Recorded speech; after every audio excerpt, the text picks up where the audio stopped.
Welcome back. And one of the more fascinating business names has joined me from Burning Fruit, Stephen Wigley. How are you, Stephen? I'm good, thank you. Burning Fruit. Now, I reckon if we ran a competition to try and guess what the business was, we would be very unsuccessful. It's an interesting name. Break the news. What is the business? Well, the business is, we specialize in user experience on websites. User experience. Explain what that means. Okay, user experience is how the visitor perceives a website. So someone looks you up in Google as a business, they land on your website, and our job really in Burning Fruit is to guide that visitor on a journey to an ultimate contact you on your business page. One of the problems with business websites, isn't it? That's right. The experience is horrible, and generally the second experience is leaving. Yeah, that's right. Very quickly. Because there's all sorts of stats, aren't there, that you've got, milliseconds basically. That's right. To try and capture someone's attention when they go to your website. And if you don't do it, you're gone, you're out. That's right. And that's all down to your bounce rate. If you look at your bounce rate on your business page, the higher the bounce rate, the worse your site is. So how we go about that, we actually contact, if a business engages us, we understand your target demographic. We recruit and screen real people from your target audience, and we put them through studies on your competitors' websites and your website. So old-fashioned focus groups. Well, they're not focus groups. We do them as individuals and anonymous individuals to understand goals and emotions, and the critical part is your emotions, so we can actually understand how to hit those tiny little pressure points in order to forward them onto the journey through your website. The cynic in most of us, which we all have, would go, aren't you overthinking it? It's like a shop. If you go into a shop, you don't get the shop owner telling you what you want to wear. So it's the same thing. We want to listen to the audience, and the audience demographic is going to tell you how to present your website and what they want from your website. If we can understand those goals a bit better, then you're going to convert and you're going to bring that bounce rate down. Yep. Now, I'm sure there's a story behind it. What's the story behind the name, Burning Fruit? The story behind the name is quite simple, really. We wanted something to capture all the different parts of our process. So we got the user experience side, we got the design side, and we got the development side.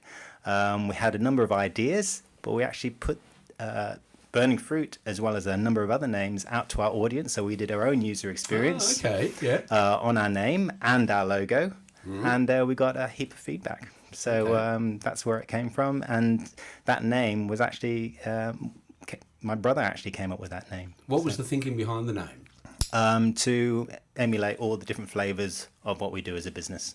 Very cool. So user experience is a strawberry. Yep. Design are a bunch of lemons. And our development is an apple. So it's a red, yellow, and green traffic light. The whole sort of, I suppose, development of web services, it's changed in the past, in a relatively short time. I mean, the internet itself has only been around, 25 years, I think we just celebrated, didn't we? Yeah, pretty much. Yeah. But really, it's only been the past decade or, 15 years maybe tops where people have got serious about websites. That's right. The situation with analysis and such, I mean, 5 years ago, we were swamped with SEO people, that sort of thing. That seems to have gone out of favour. That's right. And also, websites, when they first came on board, were sort of, I suppose, almost like portable flyers or brochures is how they started out. Then they started to get the bells and whistles and all the bits and pieces to try and engage, and then we added video and audio and all other stuff. They seem to have simplified again, don't they? Is that a fair assumption? Well, from Google's perspective, it's all about valued content. So putting more content which is of value to users outside the context of your website is definitely simplified things. There's no trickery behind getting blacklisted backlinks to your website. Well, explain a bit about that, because anyone that really doesn't understand how this whole thing works. I mean, there was all that talk about backlinks and all the rest of the stuff. And we heard all this language and this terminology and all about backlinks and whether it be white or black. Yeah. Most people really didn't have a clue what that meant. Well, one way to build up integrity in your website is if people post your link, your domain, on blogs and on newspaper articles. But what happened was a lot of SEO guys thought, okay, if that's the case, if you're going to get a few points for every linking back to your website, they were listing your website on websites that had nothing to do with your industry. So porn sites. Yeah, I didn't want to say it, but exactly. And then for a time, it would give you your website a bit of juice. You'd rise up the rankings. But as Google found this out, they started to blacklist your site as trying to cheat the system, and then your website would drop off the rankings altogether. Well, it's a bit like the whole concept of buying likes on Facebook. I mean that was sort of prevalent for a while there as well. That's right. Where all of a sudden it looks like you've got this massive following and such, but in actual fact there's no engagement because that's right. They're not real followers. They're sort of people that have been paid 14 cents in the Middle East or something. Yeah, and that's right. But the other side of the coin of that is if you do build up your rankings in Google, what we do as Burning Fruit is we concentrate on converting those people and making your site engaging, hitting those goals and emotions. That is another side of the coin that you've got to, it's no point getting a lot of people to your site if they're not interested in your site. So how do you go about that process to actually work out what the content should be? I mean, there has to be a starting point. You can't just sort of engage with an audience to do that sort of research without having something to put in front of them, can you? No, that's right. So user experience, it's relatively new to the SME market, but I've been doing it since 2002. So it's pretty old stuff from my experience. Yeah. But what Burning Fruit is trying to do is bring it to the SME market, make it affordable. So in answer to your question, to get a target audience engaged and understand what they want, for any particular business, there are competitors. Unless you're a brand new startup with a brand new product that no one else has got, which is pretty rare. Very rare, yep. So you'd have a baseline of competitors, and because we've got a baseline of competitors, as well as maybe the business's website, then we've got a baseline where to send our audience in order to gauge their engagement. Okay. And that process, I mean, how involved is it? How long does it take? Is there a sort of a price range or something for someone to be able to sit there and go, well, my website's actually not performing, it's not doing anything it should be, and I want to do something with it? How do they go about sort of working out what they should do and what they should budget for and that sort of stuff? Yeah, so our typical web development process, the first 3 weeks of any new web development is all about user experience.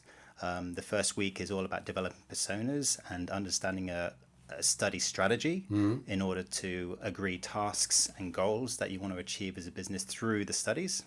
The second week is dedicated to actually performing the studies, videoing the studies, editing the videos, and understanding the goals and emotions, engagement, targeting, and producing a document to present to the business to allow them to understand this is what the visitors are looking for. And the third week is all about coming up with a set of recommendations for the business to go forward into the design of a website. Okay. And all that, we do break up our process. So purchasing that as a standalone can be anywhere between $1,500 to $3,000, depending on how many visitors that you want or how many candidates. We typically recommend between 8 and 12 candidates per study, which gives you a fair amount of candidates up front, but we also want to try and validate the design with what we've done. So we don't want to just promote doing pre-design studies. We want to make sure that the post-design studies as well. And so it all hits the mark. It's a fascinating area, and quite clearly, given the predominance now of online and social media as well, with the positioning there. Do you do the same sort of thing with social media stuff? So for, say, a business's Facebook page or their presence there? We haven't approached that as such, because there's very little we can change apart from the copy and some graphic design. We do, for our clients, we do promote their business by creating engaging pieces of graphic design that they can post to social media. But as far as the layout is concerned, there's limited items that you can do apart from the copy. I suppose just the reason I asked is not so much the copy sort of is the content. I suppose that's really where I was coming from is sort of coming up with the sort of content that's going to engage with your market as well, because that's right.